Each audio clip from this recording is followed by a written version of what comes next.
Hello folks and welcome to today's episode of Our Game. Myself, Shane Stevenson, joined as ever by Michael Verney. Michael, how are things? All good, Shane, all good.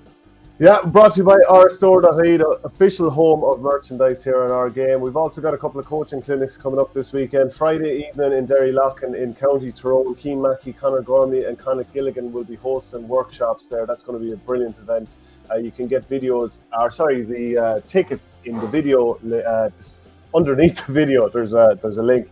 Early, Shane, it's early. Yeah, it's fierce early. We've also got one in hurling on Saturday morning in Kilworth, County Cork, which isn't too far from the borders of Tip, Waterford and Limerick. Colin Spillane, Eddie Brennan and Owen Brislan there. How's tricks with you this morning?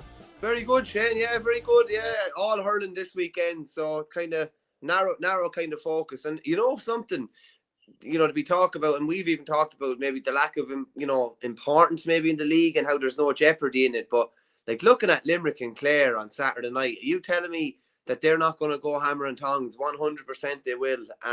Galway and Cork probably the same. Tip and Kilkenny the same too. So like there's certain games that regardless of what time of the year they're played, they'll always have a massive significance, and definitely just happens to be a couple of them at least this weekend. Yeah, there's a bit of a derby demolition to this. Yeah, Limerick, Clare, obviously traditionally huge rivals. Galway, Cork, obviously they're not neighbours in any way, shape or form, but a lot of their history, there's some big games between them. Kilkenny, Tip shared so many huge games. Even like Dan Shanahan bringing Waterford to play the Laois team that he's now involved in as well. So there's plenty of that stuff going on.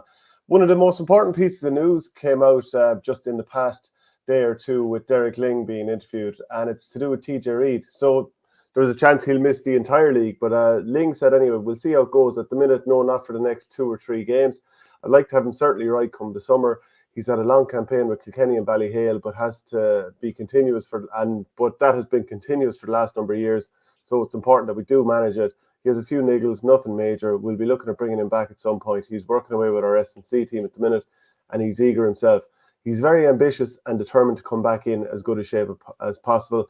How he has transformed himself from the player he was when I was finishing up has been extraordinary. He's brought his game to another level. And to be honest, he's always looking to improve, and that's the way. He has the right attitude. He's ambitious, and you have to see that through Ballyhale and with Kilkenny. So I'm looking forward to having a fit TJ Reid at some point.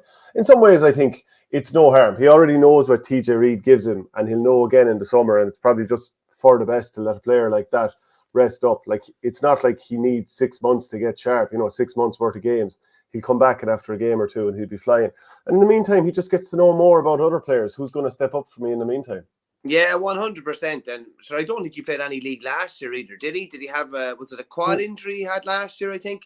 He didn't play any league. He was obviously pretty rusty. I think he came on against Westmeath maybe in the championship, to the best of my recollection. But it's all about just having him right for that couple of months during the summer. Like I'd imagine things will just go completely down now for him. He'll be doing lots of bits of kind of pre-season work, I'd almost say, with Mickey Comerford and the lads there. But it's almost like tapering things back, getting them back, then getting them probably back in the pitch. What are we looking at?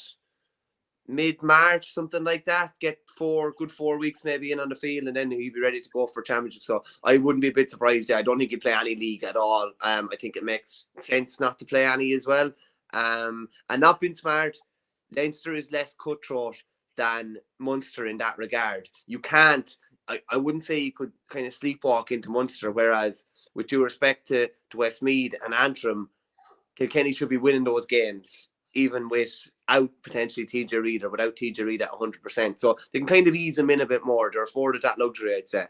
So what you're saying is 4 teams should come out of Munster and 2 should come out of Leinster. Jesus, who are the 2 teams that ran outside of Clare? Galway ran Limerick. It's funny. I don't necessarily disagree with you on like how potentially lopsided it is, but there's something about when Galway and Kilkenny get a crack at Limerick or get a crack at those Munster sides, they seem to be able to. Not that the form is ripped up in Leinster. Leinster is not as competitive as Munster. There's no point in saying any different. But whatever it is, when they play these big games, All-Ireland finals, semi-finals, the Leinster opposition are always able to raise it. Probably now, to be fair, probably the top 2 in Leinster, maybe outside of looking back at maybe Wexford in 2019 when they probably should have beaten, or they should have kicked on, I'd say, against Tip.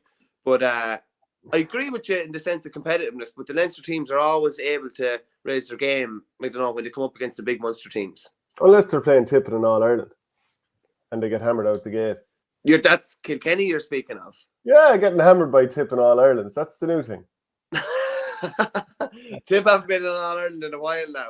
But maybe, and how much did they win it by? How much did they win it by when they were there? 14 is the answer. 14, and was it 9 before that? Yeah. Was it 329 to 29 points or something? Kilkenny ended up something like that. It's very when you win by that much, you just forget. Yeah. Sully 180 talks about even if 4 teams get out of Munster and Tip still won't get out, he says, would it be fun to have a playoff Leinster 1 versus Munster 1 all the way down? Say Munster would win 3 or 4 of those games. Galway for Leinster this year, lads. Well, maybe so, and that's coming from a Wexford man by look at the image there. You were talking to Niall Moore, former Limerick player and coach. We had him on a coaching clinic not so long ago, and he was excellent. And he was talking about how John Kiley has been handling things lately. Yeah, I just kind of said it to put it to Niall. Like, I find it amazing, really. Like, not that there's been a heap of controversy in Limerick, but they've had their fair share of bits and pieces. And I just put it to Niall, how well John has managed kind of through turbulence and that. And I just thought he had some interesting things to say. He just said, it's long enough here, but I think it's interesting. He said he's a guy who's invested in the fabric of Limerick hurling and what it means. It's not just about his reign. He wants to set the foundation in place for generations that come after, and intertwined with that, as much and all as he do anything for his players, if there's a line or a stance that needs to be taken, then the mood toward the principle comes out in him. It's very much a firm hand. He'll always have the best interest of the players at heart. It's only maybe when they're retired that they'll realise decisions that he took. And he just goes in and talking about how his generation continuously shot themselves in the foot, like with different things that happened on and off the pitch, and they did, and he was quite honest about that. But he just said John lived through that era as a player in the 90s. As a supporter, he would have seen it in the noughties, so he knew what was needed to quench it. The beauty of it, you'd hope, is that he's creating a generation of future managers and coaches. And he just went on to say, the real seeds of John's reign will only be seen in the decades that follow, even more so than now. And it's funny, like, you had Mike Casey on a coaching clinic, and he was, he was bamboozling people. He was that, forward thinking about what he was doing, and his methods look really interesting. And I know you have Barry Hennessy signed up, and maybe another Limerick player signed up as well. The coaching and management, the level that they're been exposed to, you'd imagine will leave Limerick in a really, really good place going forward, because like that's the beauty of a really good setup, is that it's not just about the here and now, it's about all the coaches, all the managers that are going to come on the back of Paul Kinnerk, on the back of Alan Cunningham, on the back of Donal O'Grady, on the back of John Kiley, on the back of Caroline Curd as well. So it does look like they're kind of future-proofing themselves as well, I'd say. But just on Kiley and dealing with controversy, like from a media point of view, maybe it's not the easiest thing from our end, because you're in a bit of an information vacuum, but he has been able to kill things dead in the water pretty quickly, and things that would derail maybe other setups and have derailed other setups. But like you've heard it from Limerick supporters as well as I have, that there seems to be one rule for certain players and another rule for others, that some are cut loose after an indiscretion, whereas others are sort of given an extra chance because maybe they're that bit more of a crucial player. But I suppose we've seen that over the decades in different teams, in different sports, that there is one rule for one and one for another. By the way, you mentioned Mike Casey and how good he was at the coaching clinic, but he also, he himself and his brother, they're involved with the under-15 teams, and they're bringing some of what works at the top level with Limerick to those young lads. So you can imagine how good the Piercek are going to be in another 4 or 5 years, when they're coaching these players to be thinkers on the field and looking up and how to use the ball and so on and so forth, as he did on that day. So that would be worrying for some of the opposition around some of the other clubs.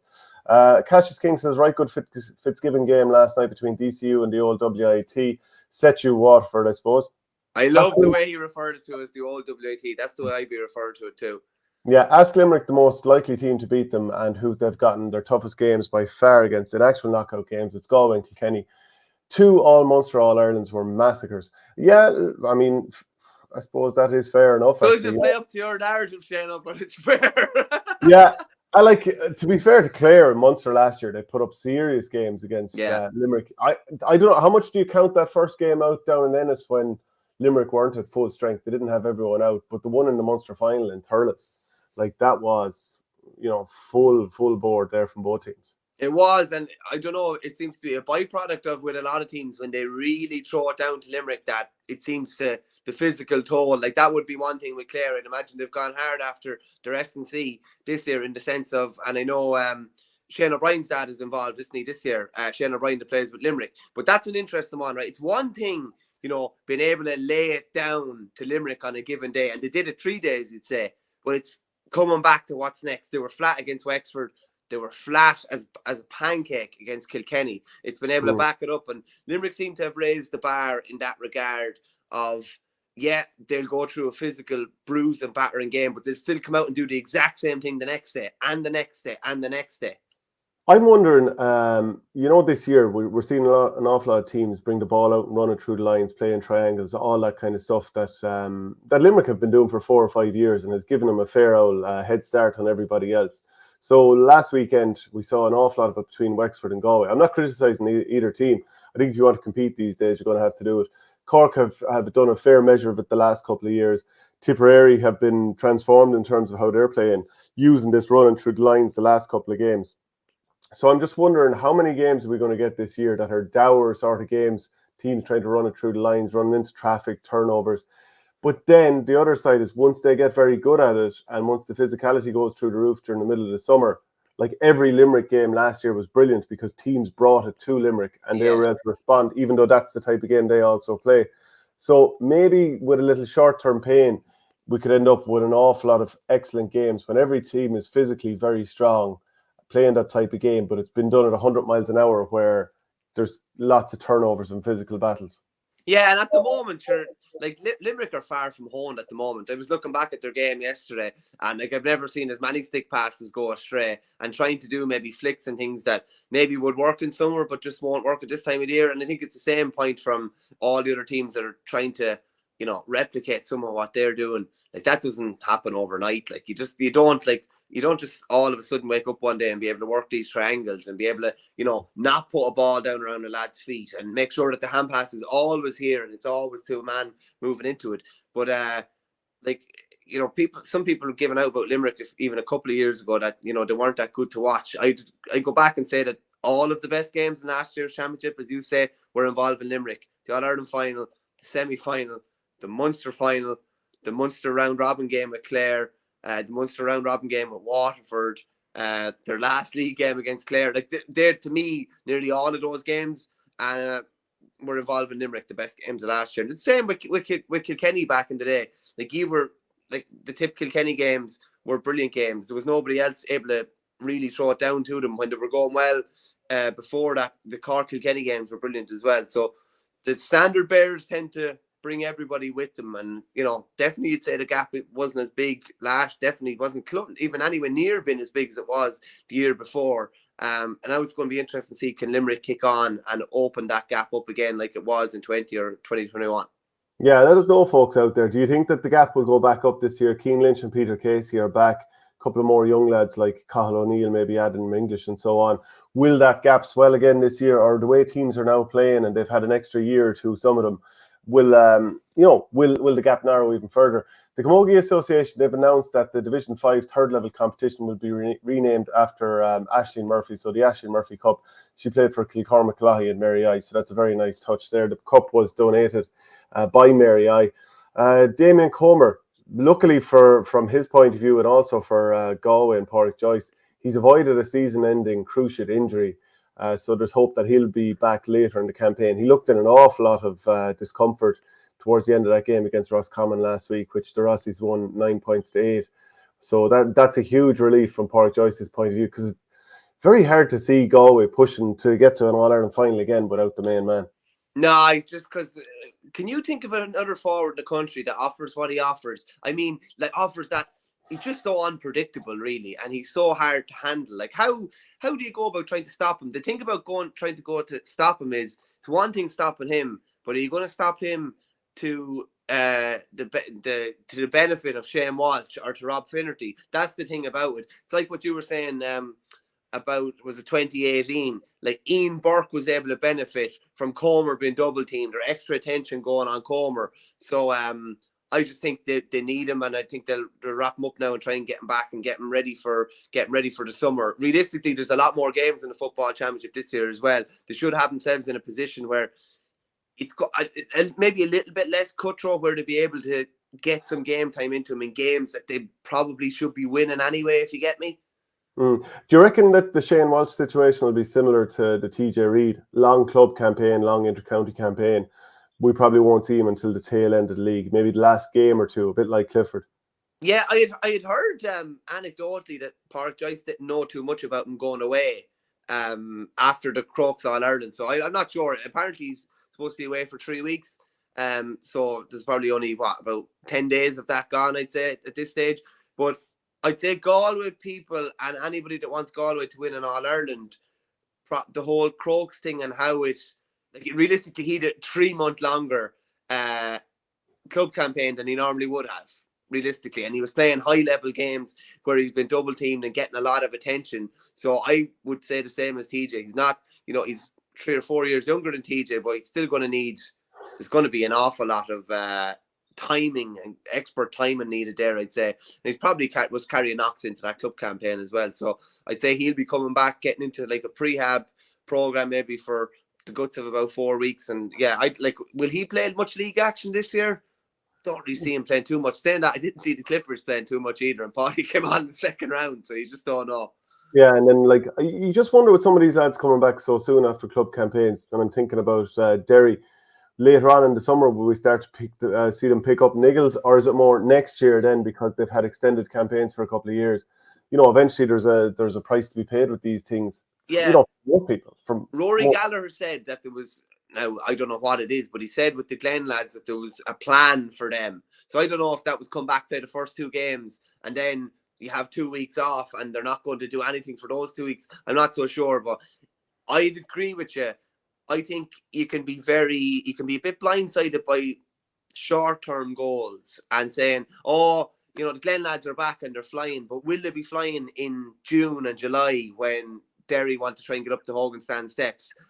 The edge, I think, can be taken off you. So you need to, I think, and that's why managers' own experiences, even in their own playing career, and knowing, okay, if I give this lad another 2 weeks off here, he'll probably be bouncing more come summer. Whereas, he wants to come back. Just because the player wants to, everybody wants to play, generally. Do you know what I mean? But you have to kind of think of the long-term goal of it. So there's a lot of, I'd say there's a lot of planning goes into that. A lot of thought goes into that. And I think a lot of it is on a human level as well, of if I'm doing the same thing over and over every day for 8 or 9 months in a row, am I going to be browned off with it?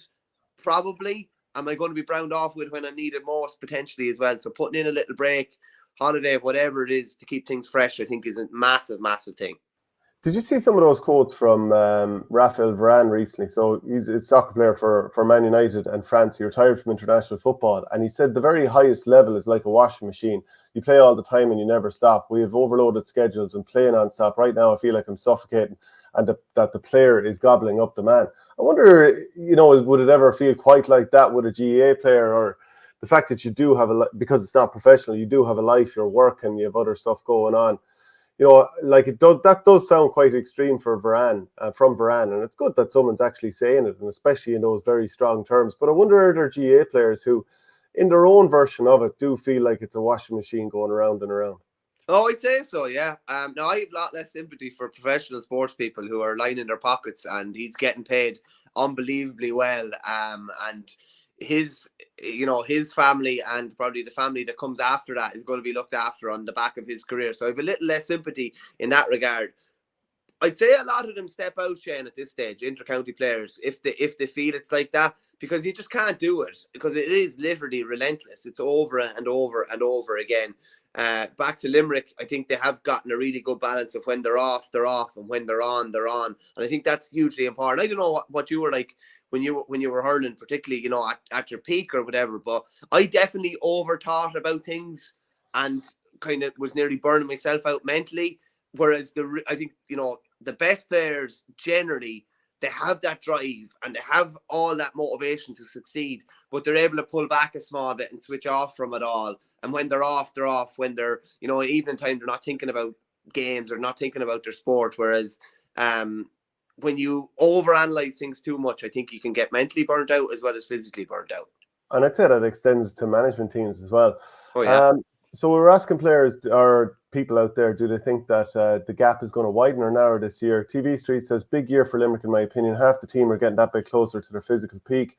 Sean O'Sullivan says, short game will break down this time of year, but you may as well practice it anyway. That you're better drilled come championship.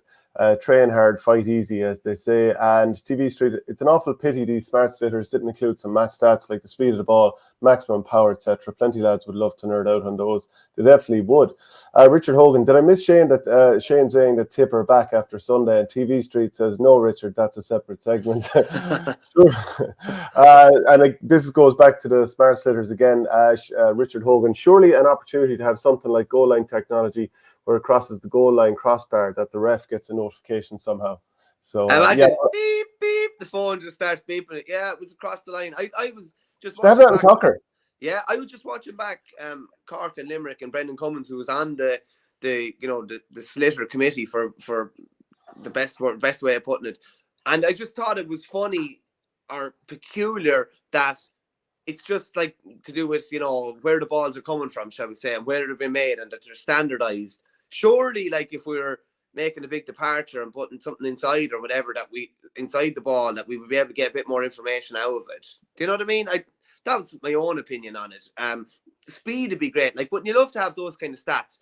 Joe Canning's free in the 20th minute when he went for a goal was, he reached 145 kilometers per hour or whatever it is. Yeah. I think stuff like that would be interesting.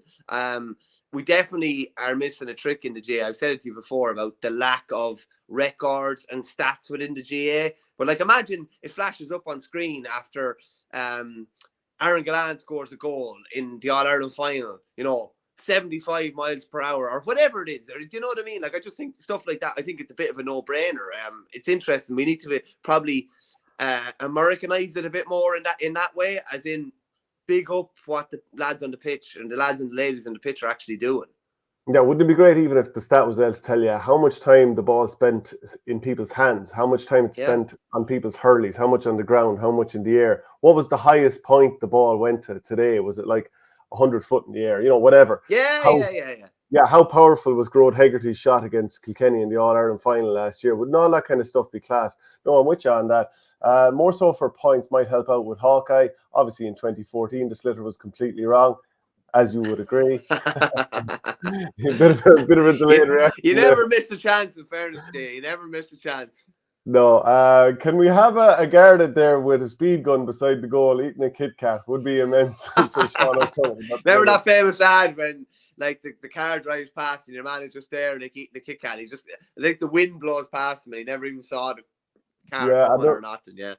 And there was a scene, I can't really describe the scene, but anyone who's seen the movie Super Troopers and the Garda with the speed gun, they'll know the reference. It's quite funny. The Waterford Senior Hurling Championship draw was made last night. Group A, Ballygunner, Abbeyside and Passage. Group B is Mount Sion, 4 Mile Water and Tallow.